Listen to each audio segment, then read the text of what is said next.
take note of these names. Recent max contracts. Celtics, Jason Tatum, Brandon Ingram, Donovan Mitchell, who jumped in a pool to celebrate, De'Aaron Fox, and Bam Adebayo in Miami. Now, why are these important to the next segment of our show? Well, it's called Bag Up or Hold Up, Kaz. And so we've got a list of some gentlemen who in their respective sports, could be entertaining the idea of maybe a max contract or just let's go with a large contract at some point.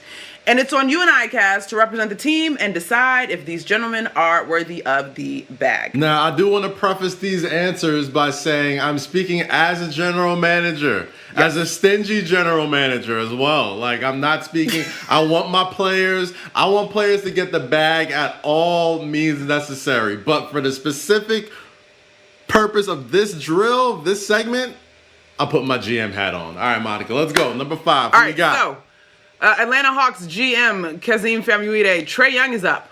Yeah. Are you giving him a big time deal or are you holding up on it? We're gonna bag up Trae Young. He has played extremely well, especially somebody coming into his 3rd season.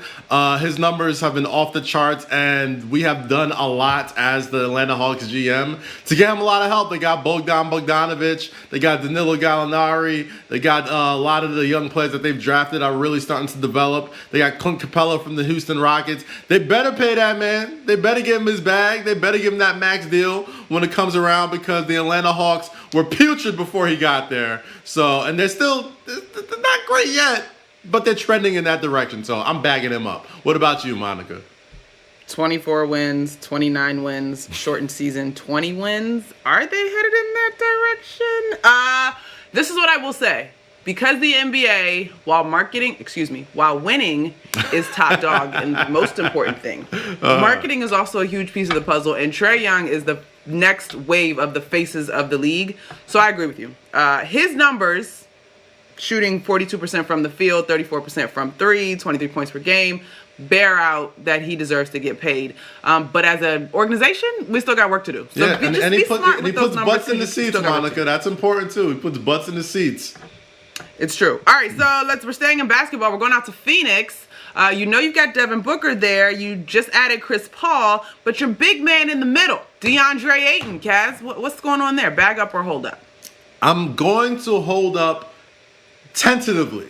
Not because I don't think DeAndre Ayton isn't eventually worth a max deal, but I got to see a little bit more. I got to see him play a full season. I got to see how he meshes with Chris Paul. I got to see if he's going to be the type of player that takes the Phoenix Suns from a fun, young, exciting team to an actual contender in the West, which is extremely, extremely difficult to win in. So I'm holding up right now because I want to see if he's somebody who I can help build around, because I also know I got to keep Devin Booker happy. And if Devin Booker isn't happy, nobody's happy. So if DeAndre Ayton isn't playing well, I'm going to use that trade chip and try and find him some people that make him happy with. So I'm holding up on this, Monica. What about you?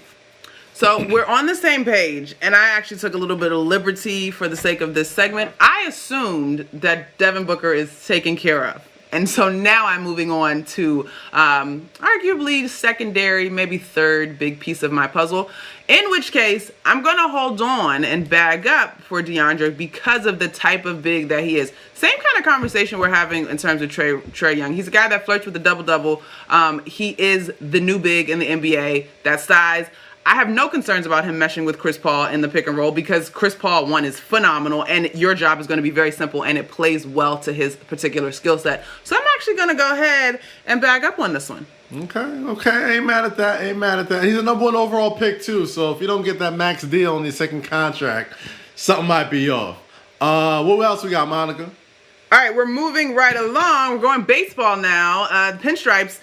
Aaron Judge, New York Yankees. Ooh, tricky. This is very, very, very tricky to me because I'm a huge Yankee fan and I am the Yankees GM right now. So money ain't a thing for your boy.